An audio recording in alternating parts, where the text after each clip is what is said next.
A very warm welcome on behalf of the entire MIMER Medical College, madam, to you. One of our most ancient Indian texts says, and I quote, "Yatra naryastu pujyante ramante tatra devataha." Translated roughly in English, it means that where women are worshipped, there reside the gods. This is what our English, our very old Hindu text says. Contrary to that, if we look at the data, the global as well as the Indian data on this particular topic, that is violence against women or gender-based violence, the figures are so appalling and they're so disturbing. Quoting the figures from the United Nations database, it says that 736 million women have at certain time in their life experienced gender-based violence. It could be from an intimate partner or it could be from an unknown person. And this, ladies and gentlemen, is for girls above the age of 15 years. And this does not include sexual harassment. So the figure is really, really huge. Coming to the figures of our own country, it says that 28.8% women have experienced some form of gender-based violence. Are we doing anything about it? Yes, we are.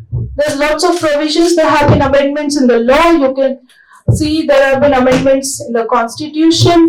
There has been allotment of special funds like the 𝗞𝗵𝗻𝗄𝗀 fund by the central cabinet to this effect. 25th of November is globally observed as a day for prevention of gender-based violence against women.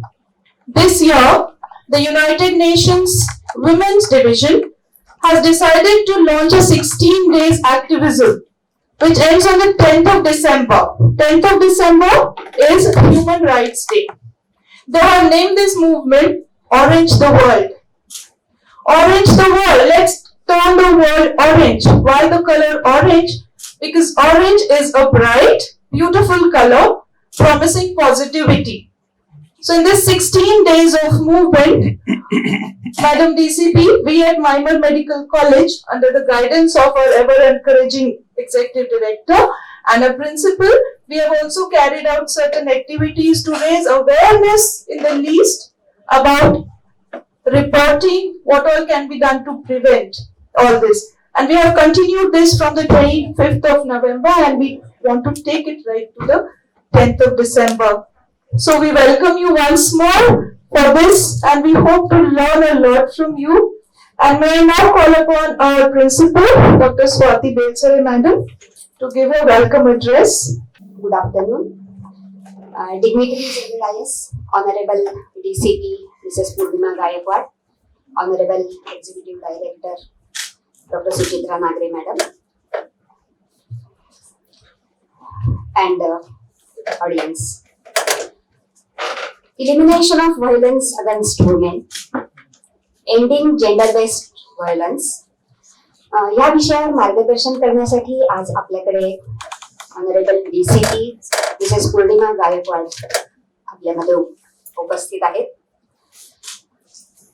Violence against women विषय खूप मोठा आहे, खूप चर्चा केला गेलेला आहे, खूप चर्चासत्र केली गेली आहे, खूप ठिकाणी खूप प्रकारच्या ऍक्शन्स घेतल्या गेलेल्या आहेत, पण तरीही विषयाची व्याप्ती अजूनही बरीच आहे.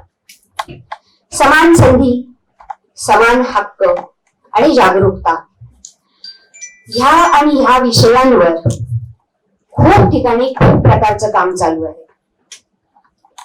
अनेक संस्था काम करतायत. समाजाच्या मानसिकतेत बदलही होतोच आहे. मुली, स्त्रिया स्वतःला सिद्ध करण्यासाठी, प्रूव्ह करण्यासाठी खूप धडपड करतायत. हम भी कुछ कम नहीं, सर्व क्षेत्र पादाक्रांत करत आहेत. घोडदौड चालूच आहे. त्याचं उदाहरण आपण आपल्याचकडच्या ऍडमिशन्स मध्ये बघितलं. फिजिओथेरपी काय, MBBS काय, पोस्ट ग्रॅज्युएशन काय, सगळीकडे जवळपास 50% मुलींचा नंबर आपल्याला दिसतो. थोडा जास्तीच म्हटलं तरी चालेल, पण कमी नक्की नाहीये.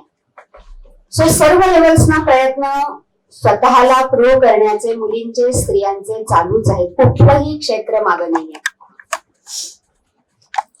पण अजूनही आपल्या पुरुष प्रधान संस्कृती तितकीच जिवंत आहे. खूप ठिकाणी मुलगीला डावलून आई मुलाला प्राधान्य देते. हे खूप जण आपल्यातलं अनुभवतात, लहानपणी अनुभवलेलं आहे, आजूबाजूला बघतो पण आपण. तर ते बदलण्याची फार मोठी गरज आहे. न्याय लंगडा आहे, पण अहंकार प्रचंड आहे.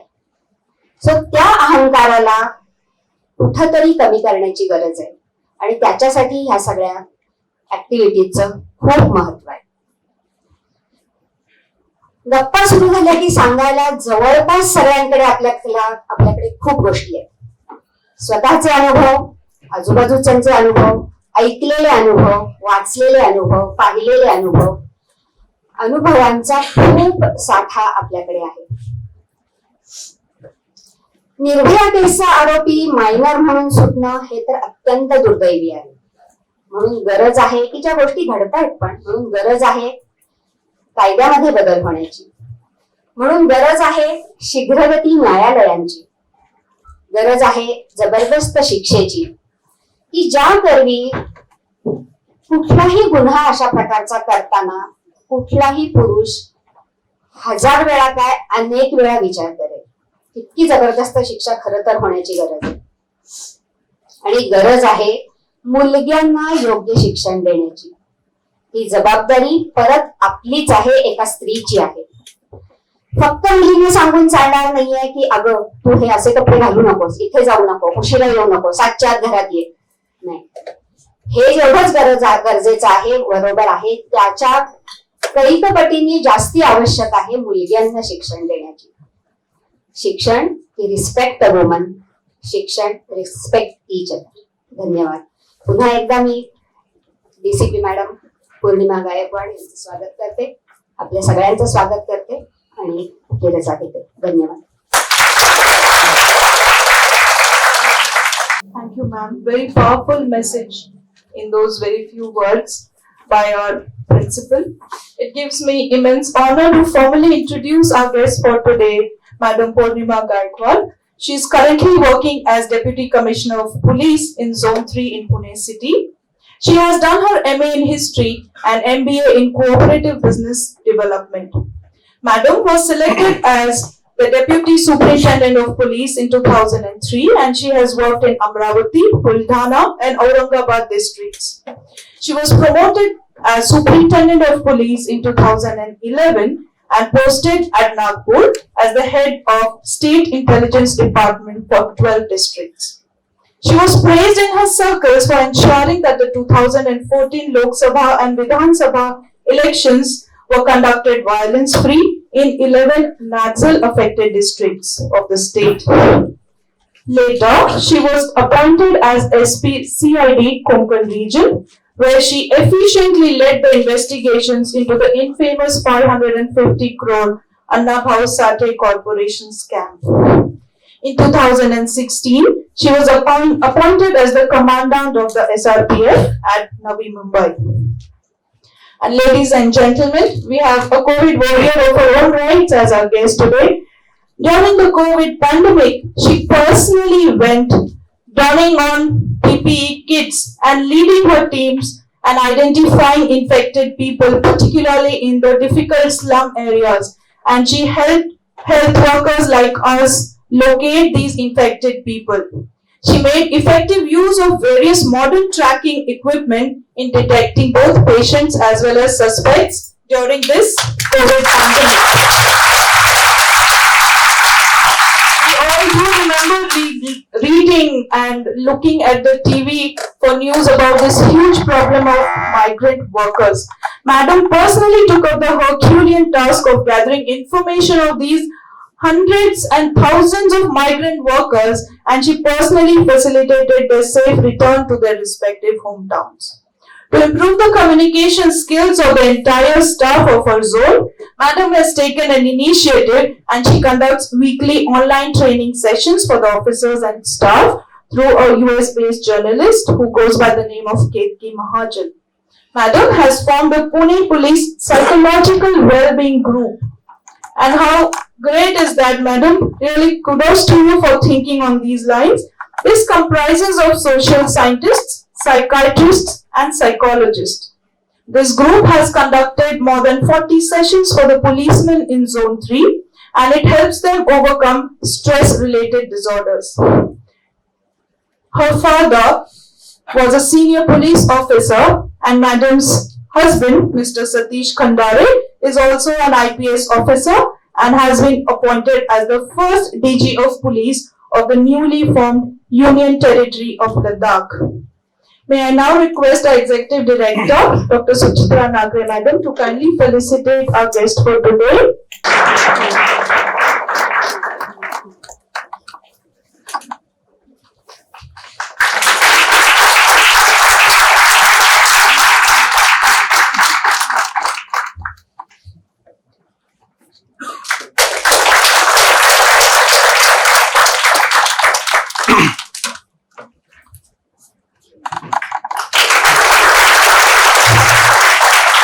Thank you so much, ma'am.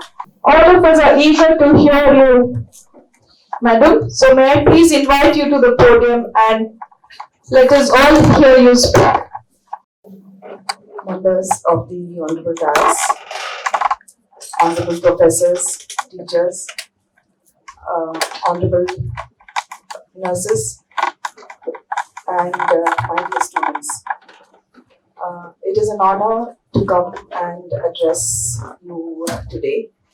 I have prepared a speech and I have all the statistics and information ready.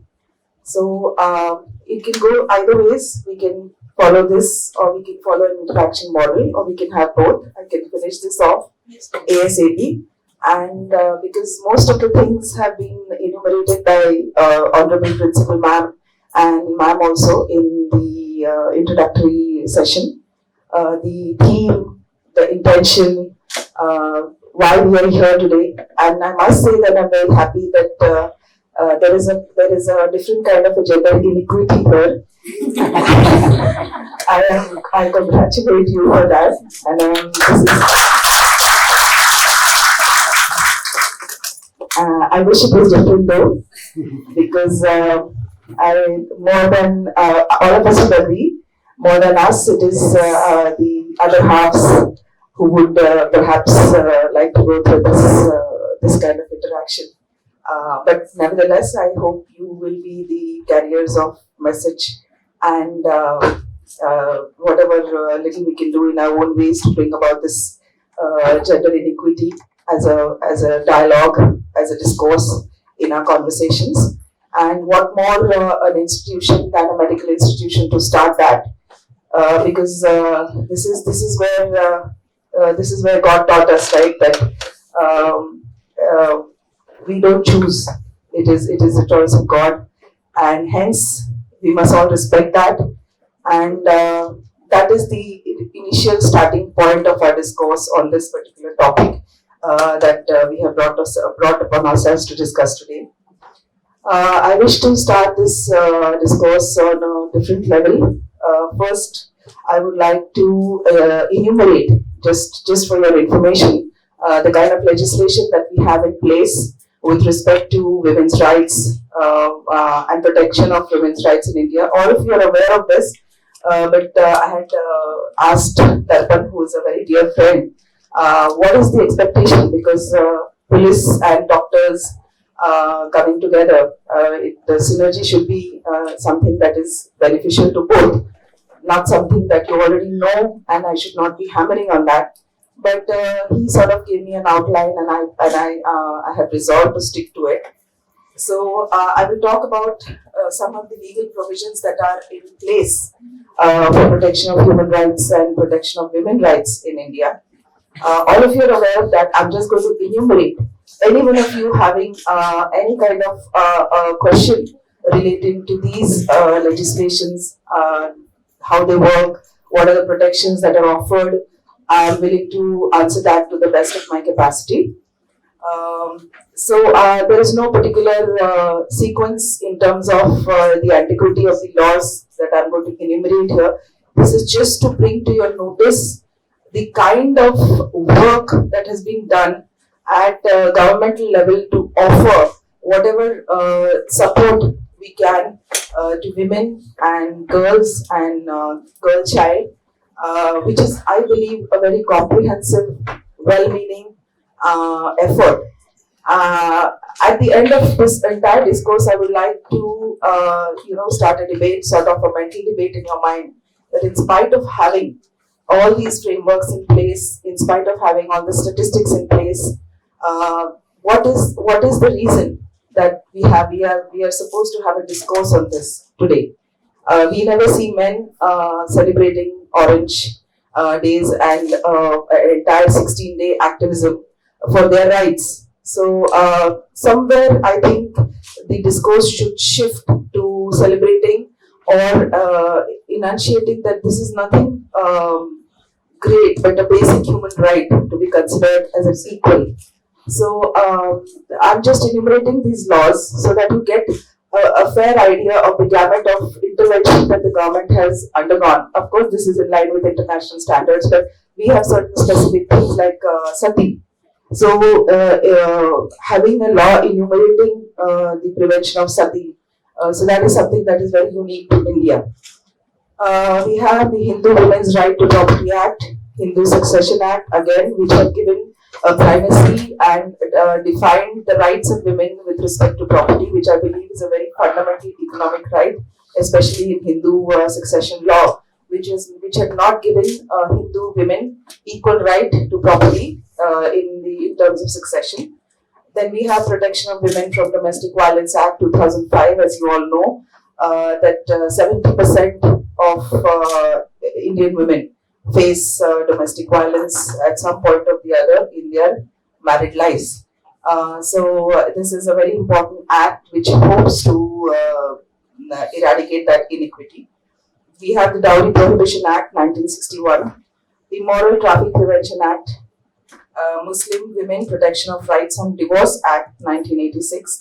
I have specifically included this because of a case study that I'm going to talk to you about very shortly. Indecent Representation of Women Prohibition Act, Commission of Sati Prevention Act. Then we have the Prenatal Diagnostic Technology Regulation and Prevention of Misuse Act, which you're all aware of. We have the Medical Termination of Pregnancy Act. We all know what are these acts aimed at. So I don't need to enumerate that. In addition to all this, we have some legislations which have resulted in sort of an equitable, which hope to have an equitable distribution or equitable standard for women at workplace. One such legislation was Vishakha versus the state of Rajasthan, which made it compulsory for any institution to have a committee in place where 50% of the committee members, more than 50% have to be women, and which addresses the fact of sexual violence at workplace. I won't go into definitions of anything that we are talking because it will be redundant. I'm sure everyone is aware of all the definitions that we have. We are going to talk about, so I'm not going to bore you with all that.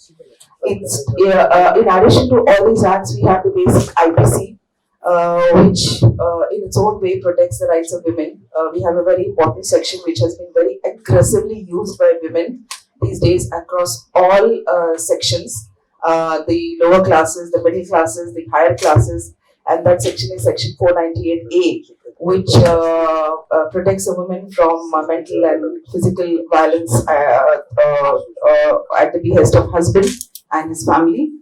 Then we have section 304B, which is a very important section with respect to a right of a woman in a marriage space. It introduces a very important fact of presumption. So Indian jurisprudence is a very difficult jurisprudence in the sense that the onus of proving any person accused is guilty is on the prosecution. We have to go ahead and prove that this person has done this through our various acts of investigations. But the Indian Surveillance Act has introduced some kind of presumptions. Those presumptions are tilted very heavily towards women and children, in the sense that some things are presumed. So when things are presumed, the onus of proving that particular thing or that particular act of violence is not on the prosecution, but it is on the accused. So this 304B IPC section gives the onus of proving, makes the onus of proving the fact that he is not guilty or they are not guilty. The family of the accused are not guilty. The onus of proving it goes on. Is on the husband, where it is presumed that if a woman dies within 7 years of her marriage, it is presumed that it is a dowry death, and the onus of proving that it was not a dowry death goes on the husband and his relatives.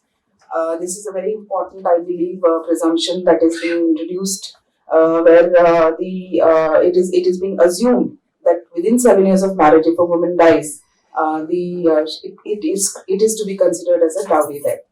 Apart from this, we have our Indian Constitution, Articles 15 and 16, I believe, which give us the right to not to be discriminated against. Everybody must be aware of that.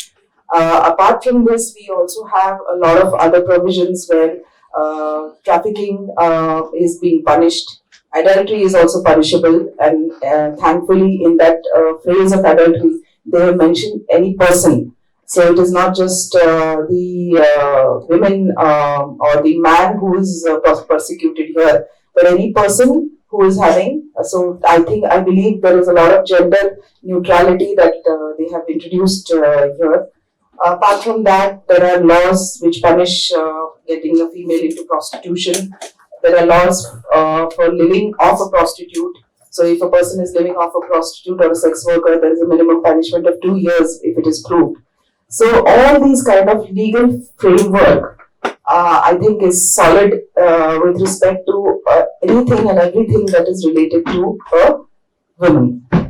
Having dealt with this, I will now come to a few statistics. Everyone is also again now aware of these statistics, but I'm just stating it for to emphasize that this activism that we are talking about, the 16-day activism, it cannot stop on the 16th day by celebrating the Human Rights Day. I mean, it is an ongoing process. It is a work in progress. Until the time these statistics are not so harrowing or horrorful as they are right now, I think that we cannot just sit back and say on the 16th day that our observance of these kind of events is done with.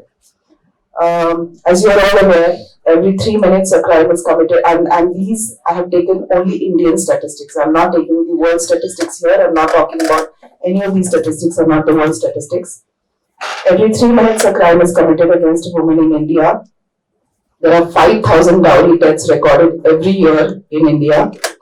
The sex-selective abortions have gone from 4.2 million in 1980 to 12.1 million in 2010, because that was the last time the census was taken on this. One woman is raped every 20 minutes in India. Rape is accounted for 10.9% of reported cases of violence against women in India. So it is just 10%. Imagine what the rest of the 90% constitutes. In 1 year, there is a 5.3 increase of violations of immoral trafficking cases. The leaders being Tamil Nadu and Andhra Pradesh in this. 70% of, as I emphasized earlier, women are victims of domestic violence in India. Every 9 minutes, a case of cruelty is committed by the husband or a relative of the husband in India. Amongst all crimes occurring against women, cruelty by husband or relative tops the list. As you all know, acid attacks are also a part of violence against women in India, and 34% of those acid attack happens only because of rejection, either for marriage or for sexual advances. Again, this is a very telling statistics. 80% of the boys who are born are able to go to the primary school. But any guesses what might be the percentage for women, girls? Any guesses? 40% of our girls go to school. Closer home, I would like to bring to your notice the statistics in Pune. So we have total rape with 𝗞𝗄𝗃 cases in Pune City in 2020 were 186. In 2021 there were 248. In my zone particularly, total rape cases were 40 in 2020, and rape with 𝗏𝗃𝗃 were 25 in my zone in 2020. In 2021, total rape was 50 and rape with 𝗞𝗄 was 32.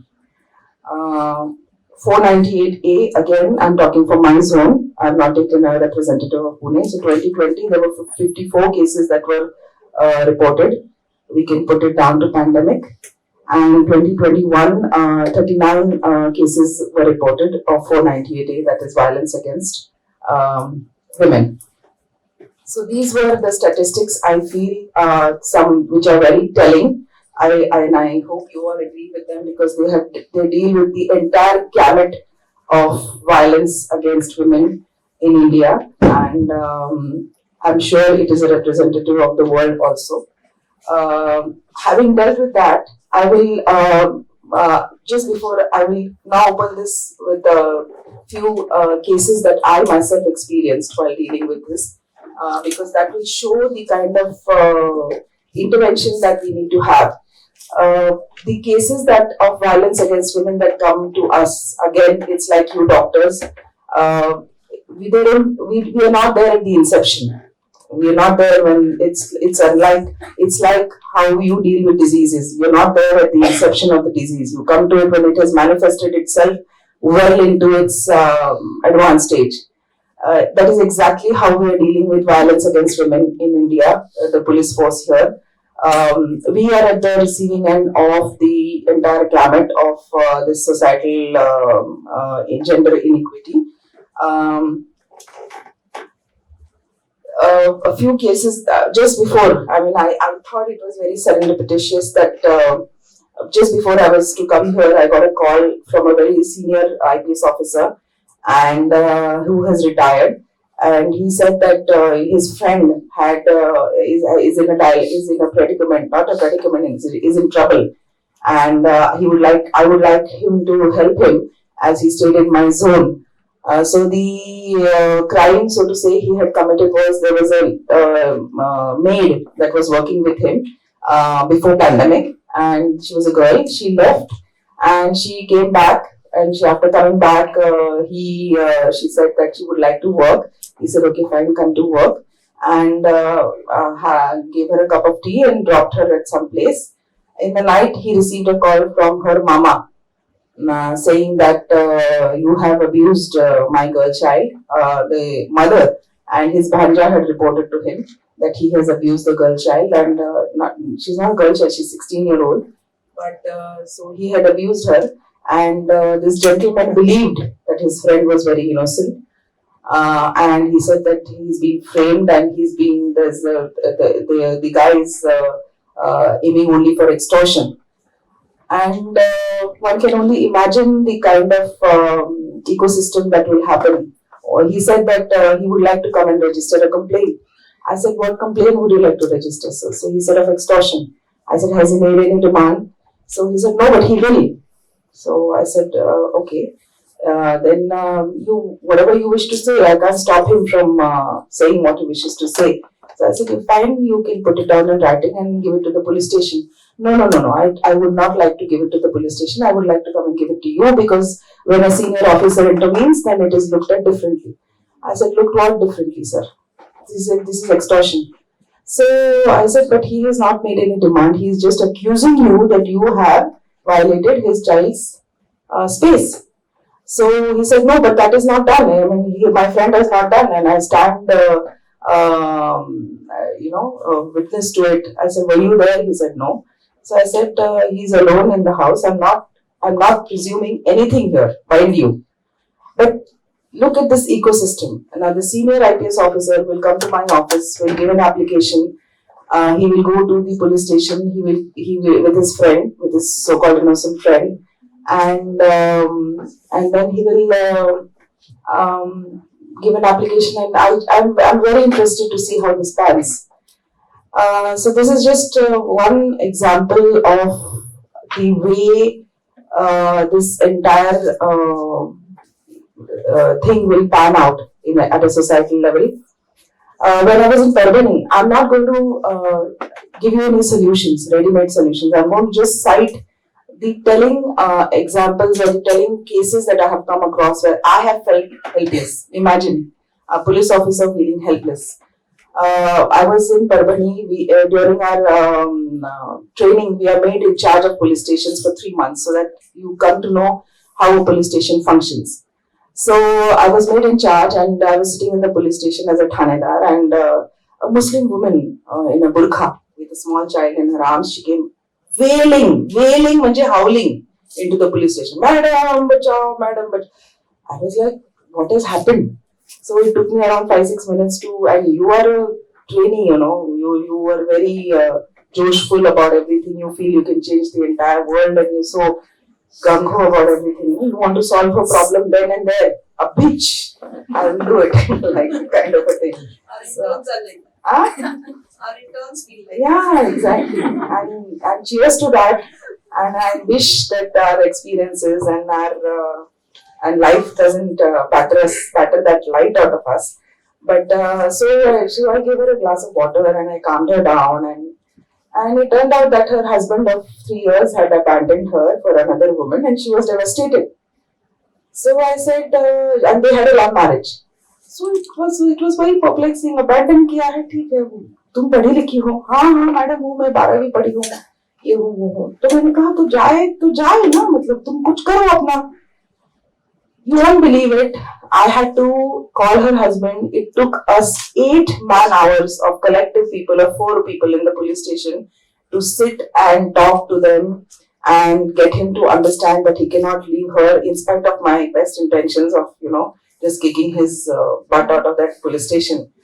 But I'm sorry for the language. But we had to counsel just because she wanted it like that. I asked her at the end of the day, why do you want it?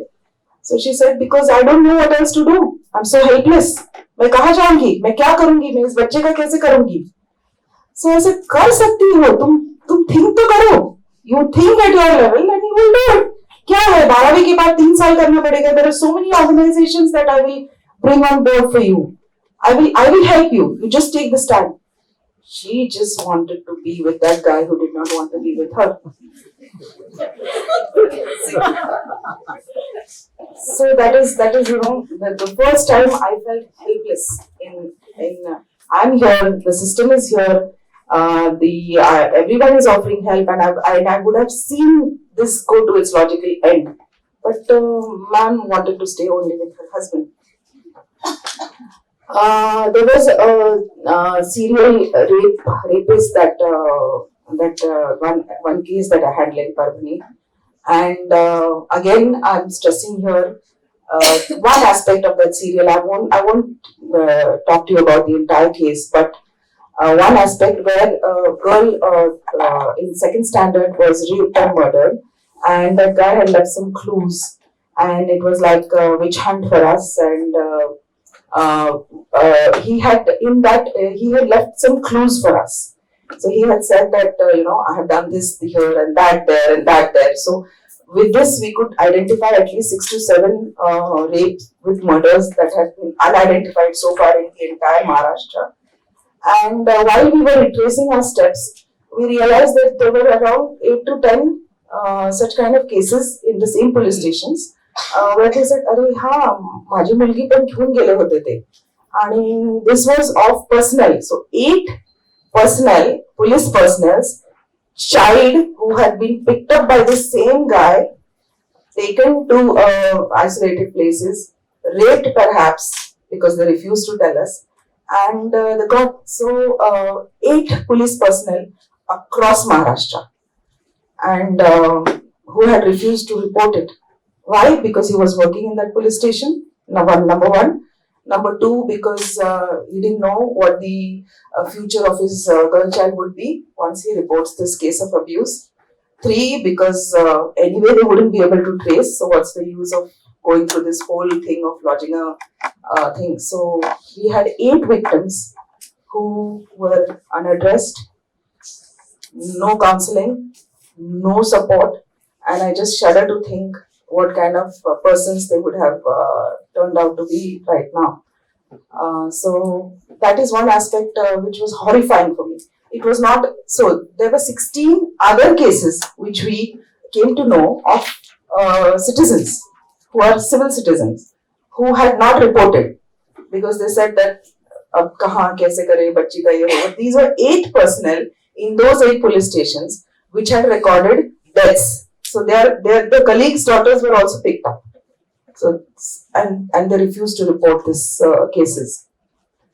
While in Pune, I had one incident where a 6-year-old girl in Ramnagar, 𝗂𝗶𝗶𝗃𝗃 in 𝗲𝗏, she was raped by her neighbor, a 62-year-old guy. And her mother is a single mother, and she had left. She used to leave home, and the girl, 6-year-old girl, was Ram Bharose. The entire community was supposed to take care of her while the mother was going and getting her bread for this entire family of 3 children, 2 boys and this small girl. And so they got her in front of me, and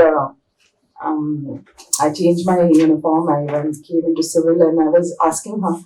And this girl, she was a monument of a stone. I mean, she was not a person. She was not a human being.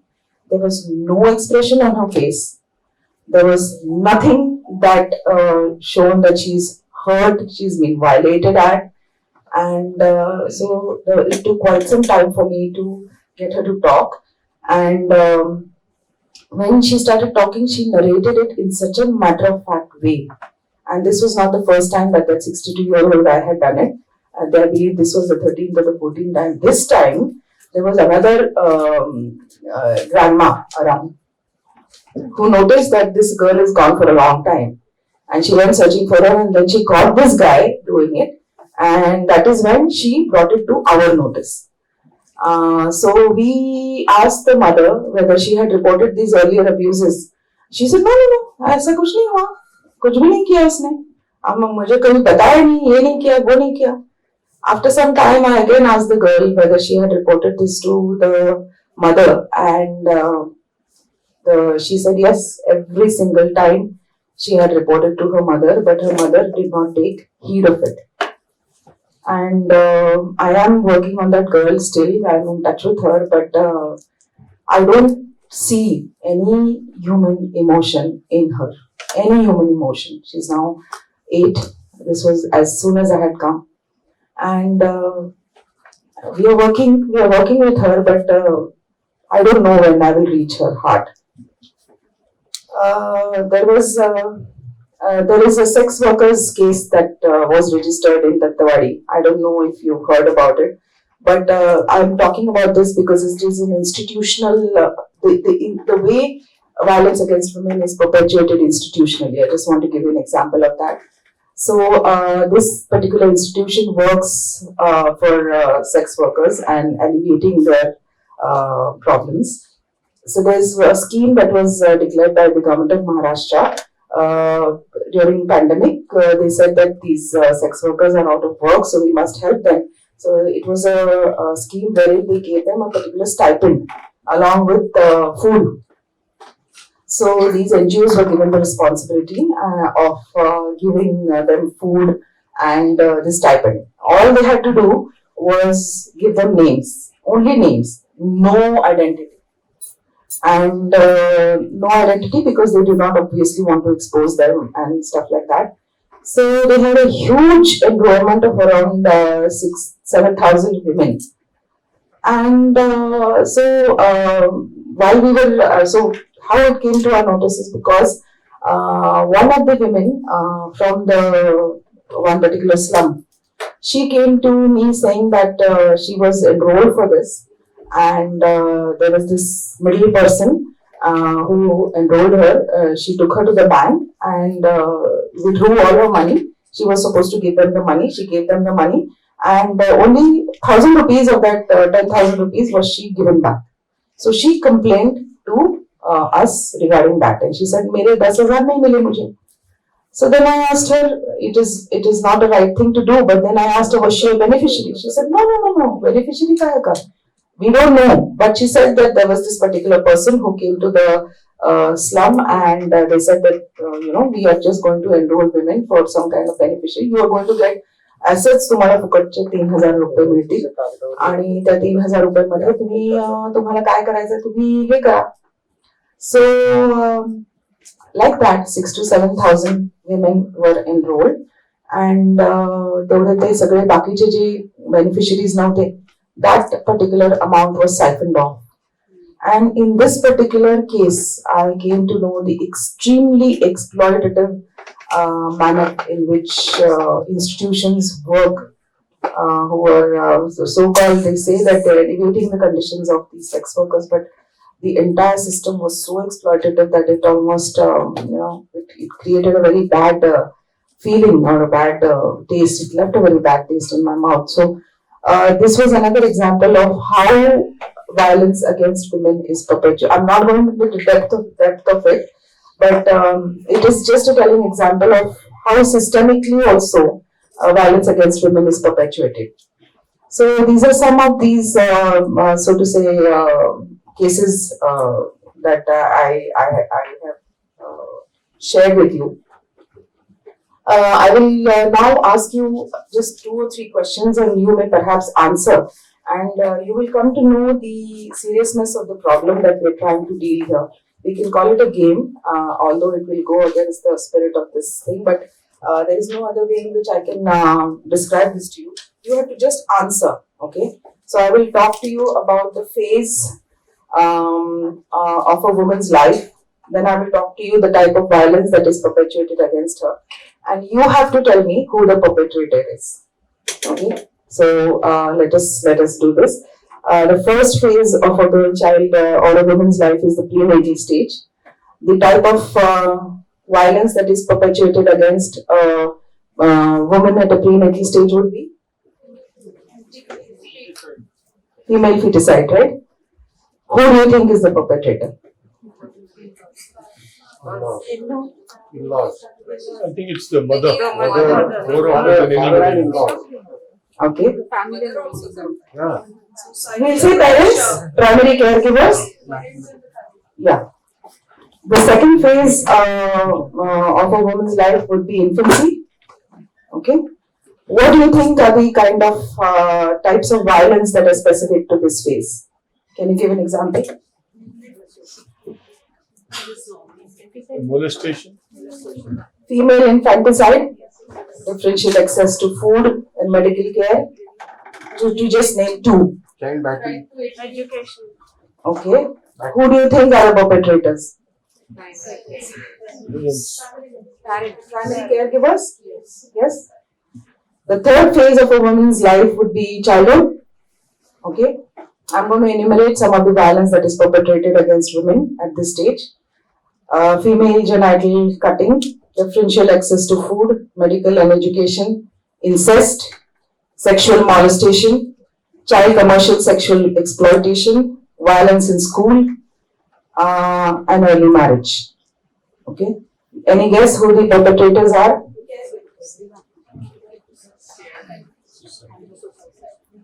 Primary caregivers, secondary caregivers, extended family, and society. Right? The fourth stage would be adolescence. Yeah. So adolescence I'll just enumerate the type of violence that is instigated against a woman. Incest, commercial sexual exploitation, violence, abuse around school, workplace, early marriage, rape as a weapon of hegemony, be it religious or otherwise, and honor crimes. Any guesses who the perpetrators are? Family and society. Primary caregivers, secondary caregivers, extended family, society. Adulthood. Abuse by partners, marital rape, dowry abuse, murder, psychological abuse, sexual abuse in workplace, rape, honor crimes, abuse of widows. Any idea who the perpetrators are? Immediate family. Immediate family and perhaps known persons who are very close to the victims, and in very rare cases unknown. I'm not gone into the statistics of it all. Do you realize that where the malice is with respect to violence against women? This is just the iceberg that we have touched upon, and we have identified the causes. What I mean to say is that we have done all the right things. We've made all the right noises.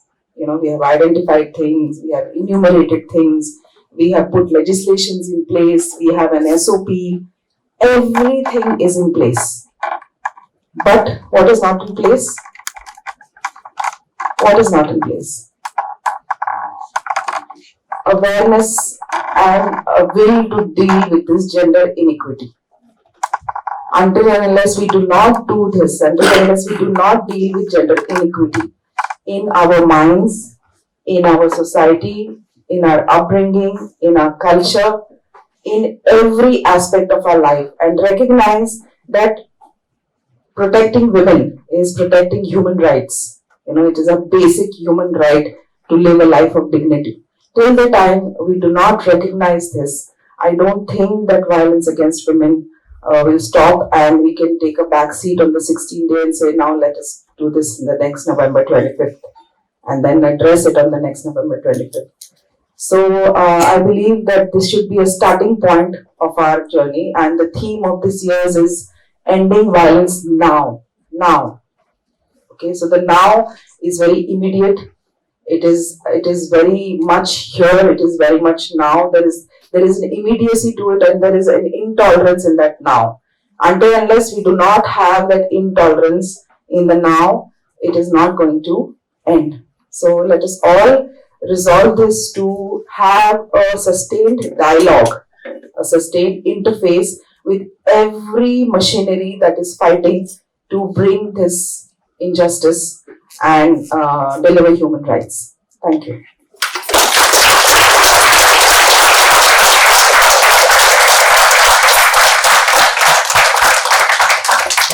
We'll now have questions from the audience, which I'm sure ma'am will be more than willing and glad to address. So we'll take questions. Anybody has a question? You can ask outside the theme also. I don't mind. Any questions you have regarding our work life, whatever, the entire gamut. As a policewoman, you would be seeing the underbelly of all this more than any one of us. Does it harden you? Does it change your attitudes? Because the public perception of policemen when they go for reporting things, you find they are hardened, they are not willing to listen to so many things. That is why probably people do not approach you when it would be much more easier if the police were very compliant. I admit that as a force we lack those soft skills, and I also admit that you are doctors, okay. So the first death 20 years down the line of your professional career, it is the same thing. It's not that it doesn't mean anything. It's not that it doesn't affect you. It's just that you have learned to respond to it in a very mechanical way. So I think perhaps your profession and my profession both, I think, would need to learn to deal with this in a very different way, because we know that these are victims who are coming to us. Much as I would like my force to be more responsive, more soft, more accommodative of the victims' predicament. It is not so, I admit, but the response again is very professional. So it might not be emotional, it might not be soft, it might not be very welcoming, but every case that is reported of violence against girl child, against women, we register it. We are very diligent about that, especially the supervisory officers. And there is no question of any complaint going to our seniors where non-registration of crime is concerned. We register them and we are committed to investigating it, and we are committed to bringing the perpetrators to the gallows. So that is what we are committed to. But I agree, the soft skills required for this kind of a job are lacking, and we are working on it. Good afternoon. Ma'am, if you don't mind me asking, as a police officer, was there any discrimination or violence that you faced on a personal level? Not where you have helped someone, of course, I mean, it's completely personal, I agree. But any story wherein a police officer had a complaint, you know, even though she's a police officer, like for example, if I may treat 10 patients, but the day my family member or I have a disease or I have an illness, I'm going to have a very different outlook towards it. So any experience of that sort? So see, there is always a kind of a skepticism with respect to our commitment, because our seniors, you know, they want 24/7 commitment. They want us on the job 24/7, and we of course have other priorities too. So they're always very wary of, you know, when they ask you to do a certain job, they look at you, they don't say it, but they look at you and they wonder whether you're going to last 24 hours, 48 hours without going home, whether you will be able to handle this, whether you'll be able to handle the pressure. So we had mentioned in the 550 crore scam that when it was reported, there was a very senior minister of the cabinet that was the main accused. And my ADG was very apprehensive, so he sent a very senior SP to my unit, and he said he will just assist you, you know. So I tolerated him for 2 days, and I said the assistance is over, sir. Kindly withdraw him. I'll handle him, and do not worry. The day I earn even this much, you can take this away from me. So it happens. Mainly because they feel that we are not able to prioritize our work, or we are not able to prioritize our things. But once we prove our professionalism, it's not a matter of proving. It's like doing what needs to be done. I don't need to prove anything to anyone. So once they know that you mean business and you are here to deliver, and you're doing your job to the best of your ability, you're giving your 100%. I think they look beyond the gender and learn to take you as a colleague.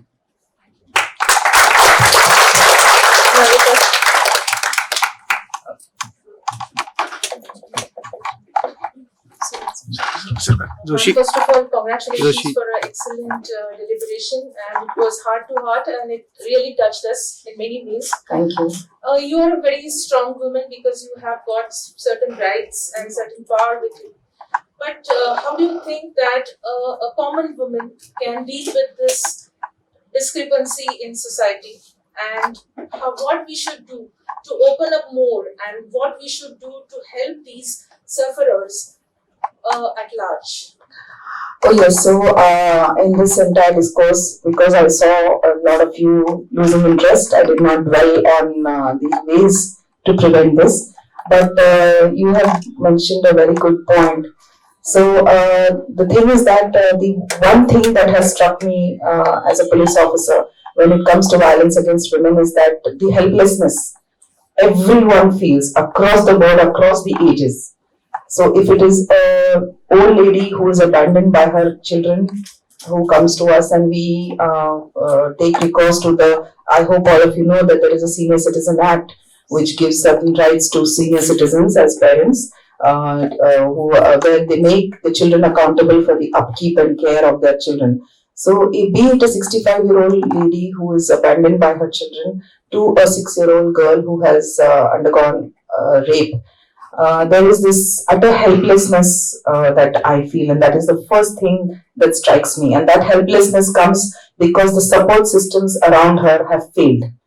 completely failed, be it primary caregivers, be it secondary caregivers, be it institutional caregivers, be it system. We have singularly failed in empowering her to believe that she can pass this. She can surpass this difficulty and she can come on her own. She can find her space under the sun. So as an institution, we have a lot of work to do on that front. So a lot of awareness needs to be done, how families can come forth, how we as law protectors can ensure families that no matter what, we are going to be with you, we are going to see that this guy is going to get his due. The law has to, learn to appreciate things, because what happens is so many times we see 16-year-old, 15-year-old, 13-year-old girls running away, and we file a rape with POCSO because they've had, it's consensual sex, but it's still, she's a minor. And at the end of the day, when it comes for hearing, she says that I have no complaint, or the mother says that I have no complaint. So these kind of things that one has to look at it as a violence against women, that has to be punished. There cannot be a clause of understanding there, so that he may be your husband now, but he did commit a crime then. The entire system did commit a crime then. So there has to be some kind of a discourse on that. There has to be counseling. So see, we also, as Sir had said here, we all suffer burnouts, and at some point of time we stop hearing, listening, and we become insensitive to all these kind of things. So there has to be a lot of institutional arrangements, ma'am, right from primary caregivers to the systems, inbuilt systems where we can, where we will be able to sustain this effort and also empower them. So it has to be there. There is a lot of work to be done on that front, and there is a lot of immediacy and urgency with respect to that. So I think that is where our entire challenge and our entire hard work should be concentrated on. Yes, we do celebrate these days and we do have these kind of programs. But ma'am, when a case comes, either it comes to us or it comes to you. And still I feel that when at night 2 a.m. such a case is brought in, there is a certain apathy in my field also and in your field also. We are somewhere we are falling short giving the empowerment, giving the support to the victim or the survivor, whatever we call it. We have changed the name from victim to survivor, but the kind of strength that lady needs at that particular time and the kind of support which our profession and your profession has to offer at that particular time has to be little more enhanced, and it has to be more supportive. And I think if that is done, if the care by medical person or the examination, because it is our witness which stands in court of law. So if the doctor does a proper examination and puts the right findings, and if a police officer does the same from their side, it would be that more and more women will get the justice, and that would kind of create some fear in the society, and more women will open up and come forward for justice, and probably that would be the day where we will have to discuss less and do more. I agree, ma'am. I agree, but I slightly differ on this. There is only so much that you and I can do, but we are a part of an institution, yes, and that institution can do much more. Yes. For example, in a police station in UK or USA, they have a inbuilt counselor who is sitting there the entire day. So when I've had a harrowing experience, and if I have access to this kind of a counselor whom I can go and make sense of what is happening internally, pour it out, and come back more regenerated and not weighing it down to me, I think I can give my 100% to my next case. Yes. So it's not, there is only so much that you and I can do, but there are institutions and they have the wherewithal. I just think the policymakers need to consider everything holistically. It cannot be every effort in India is individual driven. Yes. How much of it can last on individual efforts? Institution should do something, and I believe that is where the entire synergy will come from. If you know that your institution is behind you, you have some kind of, for me, if I can have for my women a room where I can assure her she can come and feed her child, a clean bathroom which she has access to, which protects her privacy, which does not have a broken door or broken window, which has a running water. For me at the police station level, that is a big thing. And if I can't ensure this for my lady police officer personnel, what is the use? And where am I going to get the motivation from? So I think this is where we lack, and that is where we really need to work on.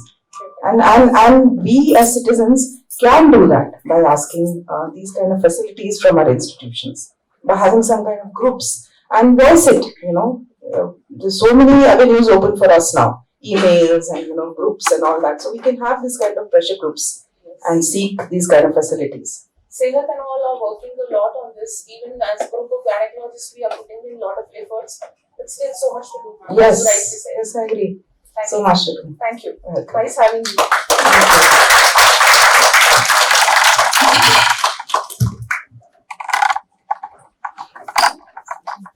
Can I have one last question, please? And we spoke of a lot of heinous things. Probably we are the lucky ones who are not part of that. But just before you arrived, we were having a dialogue with the audience that had gathered. And I don't think anybody denied the fact that they weren't witness to street harassment.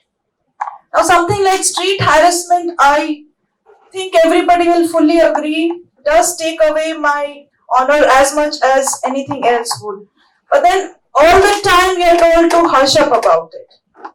So what do you think, ma'am, can be done to raise our voices? So instead of everybody telling me, जाने दो, सीटी तो बजा रहा था, गाना ही तो गा रहा था, है ना, कमेंट ही तो पास किया था. Why should we? No, we should not. And why should we hush up? What can we do about it? So in Pune, I'm very happy to share the initiatives that we have in Pune. I hope all of you are aware that there are 𝗲𝗍𝗍 marshals on call. There's something called the 𝗲𝗍𝗍 marshals, which is a version of she teams that was started in Telangana by a very senior IPS officer. So we have replicated that model and we call them 𝗲𝗍𝗍 marshals here. There is a helpline, so 112, you can call 112 immediately, and whichever area you are in, this 𝗲𝗍𝗍 marshal will come to you, she will register a case. You won't have to go to the police station for anything. She will register a case on the street for you, and we will take care of the perpetrators. So these kind of initiatives are there. For school children, we have an initiative called as Police Kaka and Police Didi, where we go and interact with the children in school and we talk to them about the good touch and bad touch.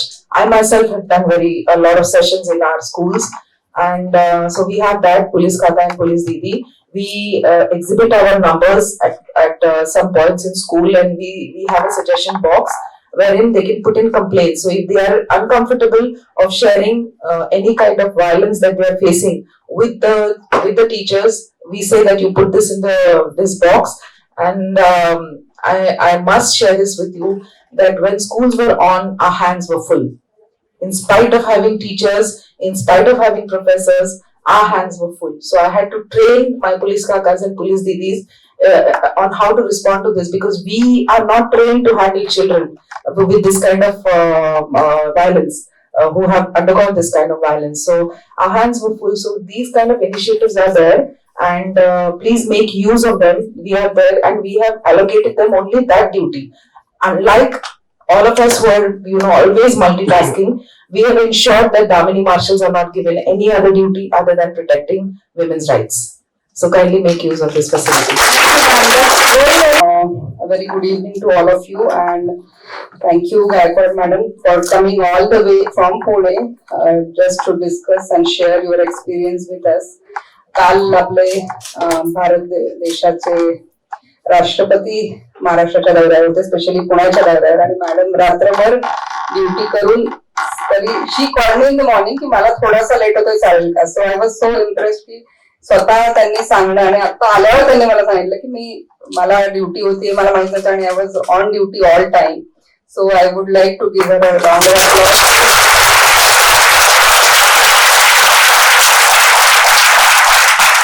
Commitment काय असते, आणि त्या जसं म्हणलं की आपण multitasking करतो एकाच वेळेला, तर मला असं वाटतं की त्यांनी आपल्या सगळ्या प्रश्नांची उत्तरं दिलेलीच आहेत. पण मला वाटतं त्यांनी जो महत्वाचा मेसेज आपल्याला दिला, मी तेवढाच मगापासून विचार करते की त्यांनी जे सांगितलं की आपण कुठलीही गोष्ट सेरिमोनियल स्वरूपात कंडक्ट करतो भारतामध्ये, आणि तेवढं करून फोटो काढून व्हिडिओ करून then we are again back to our original life every other day and not remembering की रोज आपली ड्युटी काय आहे.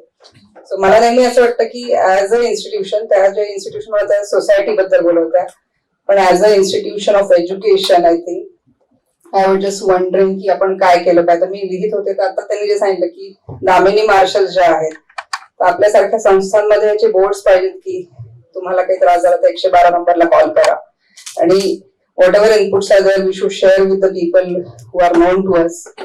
मला असं नेहमी वाटतं की त्यांनी शेवटी सांगितलं, आणि ती थीम जी आहे एंडिंग द व्हायलन्स नाव, I feel it is very long way to go.